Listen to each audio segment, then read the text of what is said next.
each day I continue to have new challenges, new rewards. I'll admit that every day always doesn't look so great and rosy, but overall, I have to say that life is good. It's so good to have every day you can say to yourself, oh yeah, life is good, I like this. Now let me tell you about a different segment of my life. In 2008, I received a national award for being an outstanding family physician. I also received a national award for teaching family physicians.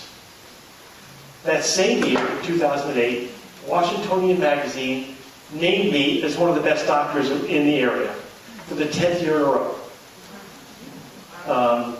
In 2008, my sport was bicycle racing, not rowing, and I was considered to be one of the best racers in the country. In one portion of rowing, I was ranked 5th in the nation. Not bad for an old man. A youngster, that's true. So in 2008, feeling so good on bicycle racing, I was headed for the national championships. I had one more race for the national championships, and that was in Wilmington, Delaware. I was feeling pretty good about this race because the day before the Wilmington race, I was in a race in Maryland, and I took first place, so I felt pretty good. So I went to this race in Wilmington, Delaware, and while I was coming down one of the hills, somehow I went off the road at a rather fast speed, and the thing that stopped my body was a light bulb. Fortunately, there were some smart and good people who were well trained right there. They were able to package me up and get me to the hospital. It was not a pretty picture. 2 weeks after my accident, the doctor sat down with my wife and said, "We don't know if he will ever sit or talk again." So that's it. Right now I'm sitting and talking. So it was a pretty bad situation. It changed my life in ways that I not predicted or planned for. As Abigail said earlier, I had a big jolt. That was one heck of a jolt. In light of that jolt, you can imagine how awful my life could be, not practicing medicine, not riding an upright bicycle, and having a new best friend, my cane. So having said all that, I can still say every day I think life is good.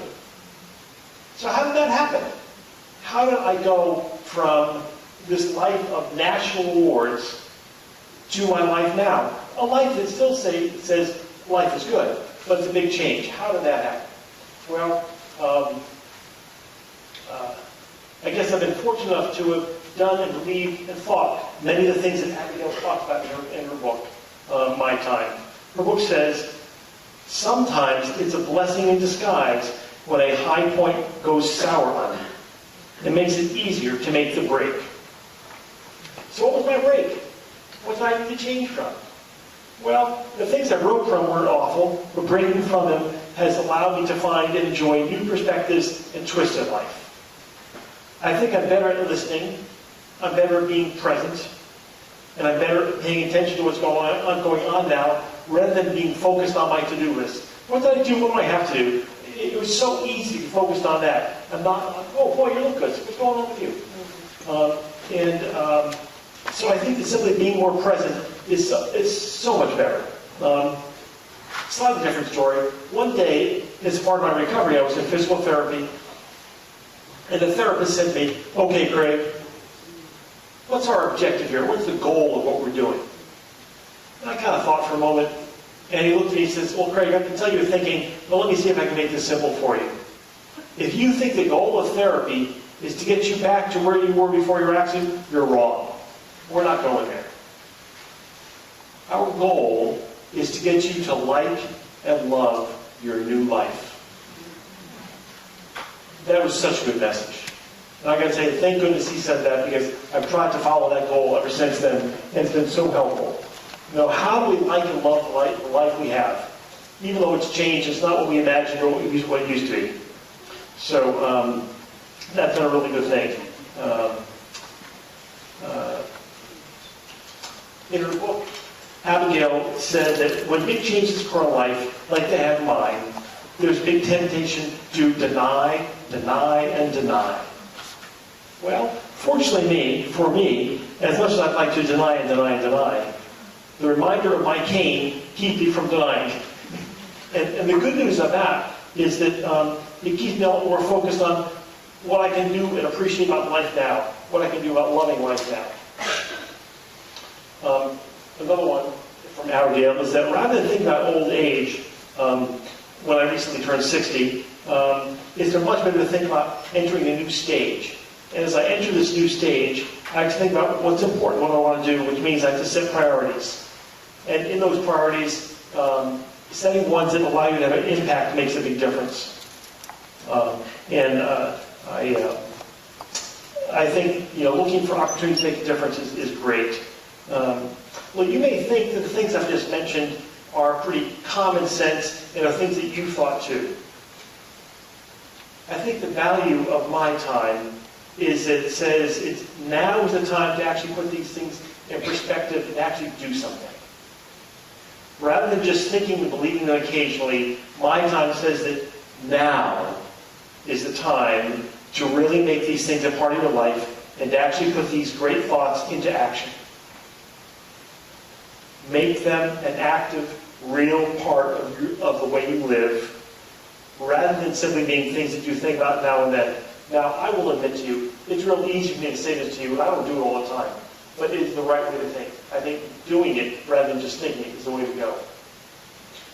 Now, I'll tell you about a couple more things. First of all, as I've said, I found that many of the things Abigail wrote about to be true, and I hope that you are and will be practicing many of those same things. The second thing I want to mention, and this is important, you don't have to have a high point you go sour on you to have the life you want. You don't have to have a high point go sour to take on many of the good things Abigail talked about in my time. It simply comes down to you realizing what you want and then making a decision to do the things that you need to do to get there. Yes, things can go sour. Things going sour can make it easier to change, but hopefully you can use Abigail's words and remembering other people's sour stories to move you along in the ways you want without having to add sour to your story. In her epilogue, Abigail says that she was struck by the positive energy in her new stage of life, and that several impressions stood out. How good people are, and how strong people are, and how generous and loving people are. Thank you.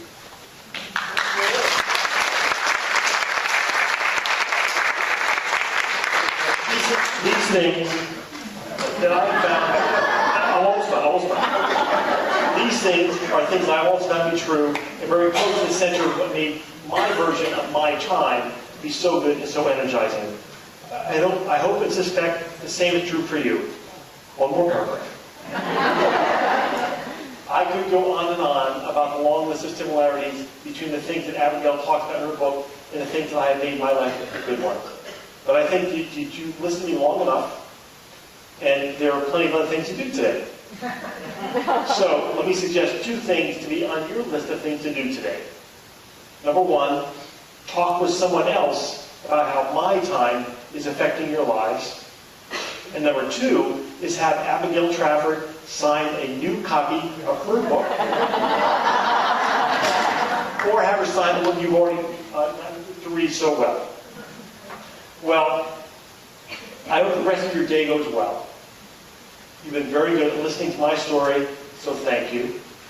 And who knows, maybe someday I'll be lucky enough to hear your My Time story.